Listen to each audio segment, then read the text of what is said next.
One thing that I struggled a lot with when I moved to Germany, not only the language, but also to grasp everything around insurance. And this is why I'm super happy to partner up and have Feather sponsor this episode. They have an English service and they have very good prices, which is exactly the reason why I chose them. For me, for liability, and for my dog. I chose Feather for 3 main reasons. Not only were they the cheapest alternative for me, but they also had online service completely in English and 0 paperwork. They are super flexible and modern, so it's very easy to, as life changes, you can just add on extra plans or change them or tweak them. So for example, when I got Minx, my dog, it was super easy to just add her to the insurance plan. And the third reason is that their customer support is super easy and reliable. So whenever I did not understand anything about what I needed and what was the best alternative for me, they were there helping to guide me. So if you'd like to have a look or sign up for any of Feather's insurances, go to featherinsurance.com and use the code PLAYFUL1 in caps lock to get a €15 cash back.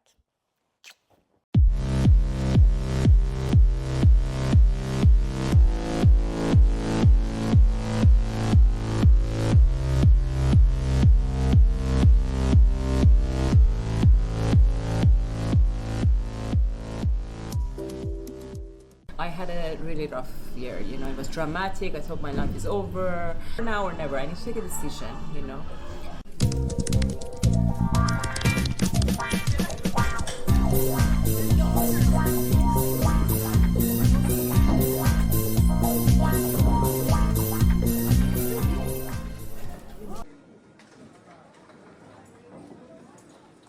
Obviously, we both suck at bowling. We're not gonna do it for an hour, right? But I was thinking that people who are like athletic and like these things would be good at it for some reason. Also, circus, you have balance and everything. Yeah. And it's crazy knowing that you have joined the circus. Yeah, literally. So you were raised in Iran? Yeah, so I born there, and it was my dream to have my own circus. It was always, since I was a kid, it just makes me really excited. I was having all these, funny little toys to make other things, like a tail of another animal and a head of an eagle, and then, you put something. So artistic. Yeah. So my mom was buying me a lot of those things. So I was just making it, and there was a city. The city has sections. There were like magical creatures, and then then there are other creatures living their life, and there were bakers. So I always wanted to have something to cut from this world, it makes me really happy. So I was training really hard since I was 4 or 5 years old, like training every day 6 hours after school. Gymnastics. With dedication, no matter sick, tired after you said school. That you're like, I'm always want to win. Discipline. Yeah, I have a lot of discipline, I put a lot of discipline in myself. So the first goal for me was, okay, I need to go to the country national games and at least achieve something locally, nationally, and then I can, proceed further.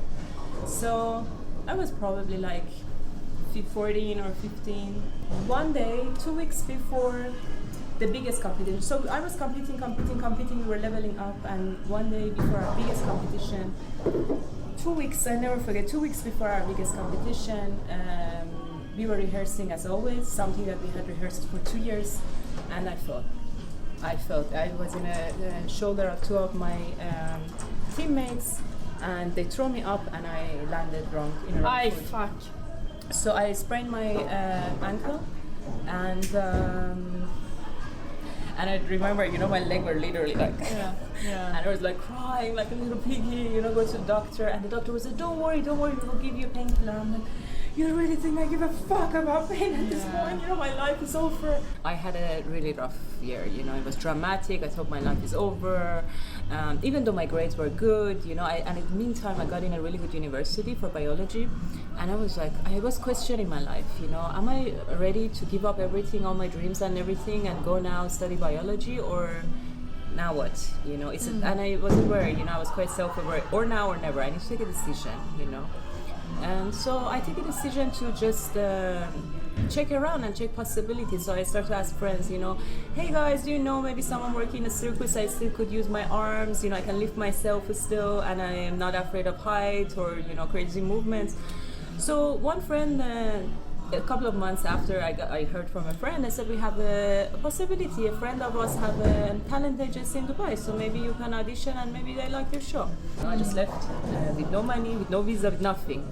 I went there, and I'm Persian. With the Iranian passport, it's complicated to travel, to go somewhere. And I was like, fuck it, we'll go and see how it goes. So I went there, and the guy was like, okay, we can have a tryout time for you. So they gave me a couple of months to work with a very small money to just train with them and see where they can fit me in a show. And it was pretty good. And the show was a hit. And then I got into smaller, more like a boutique circuses.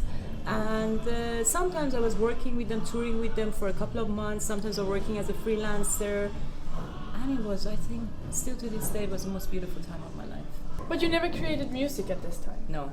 But okay, so then what happened then? So, when you, especially touring with a group of people in a circus, you need to know to do a little bit of everything, because someone is sick sometimes, someone is not there, things happens, and you become a little family. So you need to know how to a little bit do makeup, a little bit do costume, a little bit do sound, a little bit do choreography, a little bit of everything. How to put the stage, how to create the choreography, how to work very well with other people also, So I was getting more and more into that is super fun, the sound guy job, And a couple of times he was sick and he couldn't do it. So I was on it, I was in my full moment, I was okay. And I was looking at the acts, and you need to put these channels up and sync the sound very well with the act. And you need to create this momentum for a whole tent, to put the sound up. And I really enjoyed it. So, and then I saved up some money, I got myself some small deck, and I started playing music for our own crew, after parties, just have fun. The circus life is wild. Yeah, for practices, when we were practicing, I was making sound or just mixing records and collecting my favorite records. That's how everything happened. But what was your first DJ gig like? Or where was it? It was probably in a small bar in Goa, because I knew the people there and I was going there a lot. I was living there sometimes 3 months, sometimes a year, because I loved the living there. The life was good, the food was good. I love Buddhism and I love Indians. So I used to go there sometimes to spend, especially the European winter season. So there, and I was still, back then I was still touring with circuses, going to as a freelance, doing the job, coming back to Goa, and I got a gig there in a bar, probably tiny small bar, I poured with for 4 people. That's I think how everything, for no money of course, I was just happy to get the opportunity, and that's how everything. From there it grew. Mm-hmm. If someone asked you, come join our circus for a month, would you take it? Now? Yeah. Absolutely. Yeah? Yeah. You hear that? I actually love to, I'm thinking for a while now, maybe I should, I'm out of practice though, but maybe I should to, combine a little bit, but that's what we're missing, a woman coming from a ceiling and start DJing, Yes. I can see the headline, the hates, That's what we're missing in this scene. Maybe. Jesus. All right. Yeah, I absolutely love to. Shall we smoke? Yes, the Persian cigarette, the tiny little avalanche. How old were you when you started smoking? I never were a big smoker. I tried though, because I always thought, it's so cool to smoke a cigarette. So I tried to be cool, but I was never too cool. So You were not? Oh no. Who were you in school? I was happy to be not cool, I didn't want to be cool. You were girl. comfortable. I was happy to be weird rather than a cool girl. Yeah. So. Was there ever an event where you felt that oh fuck, I'm really gonna pursue this now, or Yeah, definitely. There was, I'm a resident of the Guerrilla Forelle Club in Vienna, so there was a place I really started to thrive, I think, because it's a super great underground club with a super nice sound system and really open mind, open heart, passionate crowd. So there it's one of those clubs, no photo policy, people come full-hearted and the party fully, they want to have a full experience. So there was a place I started to experiment, I was playing a bit differently back then also, more experimenting where my sound belongs. So definitely that place. Querelle Forel is still to this day. But since then, like, the scene has been growing a lot. Yeah. What is your view on the scene and the At the growth moment? of it? Yeah. So I think after the pandemic, there were this wave of everybody wanna party, because especially like you know, when you're 16, 17, 18, 19, 20, in your teenage years, especially people who missed that 2 years of their life during the pandemic, they just wanted to go out and make it up for the time they lost. So I think everything picks up really hard after. A lot of DJs start to come, the market get filled up with a lot of noises came up. And now I feel finally, after almost 2 years, things are coming, finding this balance, middle ground again, that you know, it's things are, you need to also work hard for it. You know, like produce the music and really have put a focus on music, not just for the sake of partying and having a great time, but also, you know, shift the focus back in that, not just having fun, but also music experience of it. So I think now things are coming back again to put more focus on the musical aspect of it right now.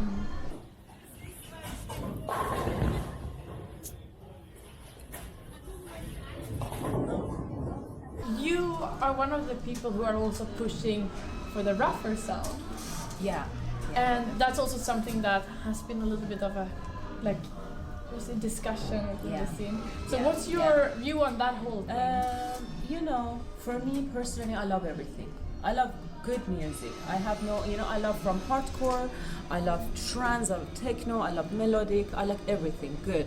And we have good production in any genre. We have good music, bad music, whatever. Bad music is also very subjective, you know, for, you know, it very depends on your taste. But I love everything.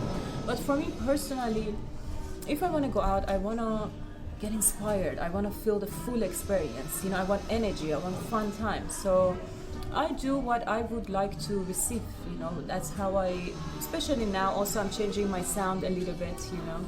So, yeah, definitely. I like energy right now, and energy could come in many different forms. You know. Do you go partying a lot still? No, not at all.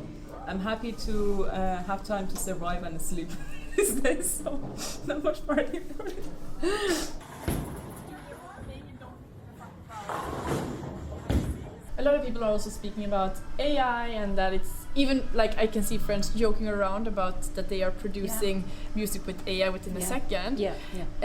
Are there any fears about that from you? I mean, yeah, you can put it one way, that way. It's a fear kind of thing, but also, you know, you can never compete with the heart and soul that you put in something. Even with AI, I try it though. This shit is bomb.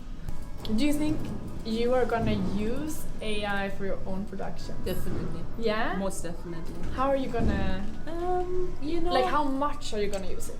For me, it's to the idea, you know, because sometimes the idea matters. Like, you hear something and like, oh, that's cool, let me see what is my version of getting close to that kind of inspiration. So for getting inspiration, I think it's great because, you know, let's be realistic. Sometimes you go to a studio, you're a human being after all, you know, you're not an inspiration machine. Every time you go to the studio is a hit. You come home a lot of times disappointed, you know. So in the next 50 years, 100 years with AI, how technology gonna go? Music, parties, you know, sound systems, it's the lifestyle and everything. So of course, it's a future, you know, and it will come, and it's inevitable. You can't say, oh no, I'm so. You need to be a part of it, and it's good to take. I like to take inspiration out of it. Take advantage. Yeah, absolutely, absolutely. And honestly, it's nice, you know. It's nice. Like, sometimes you hear and you're like, wow, computer technology, you know. Computer technology. With my gigantic pint.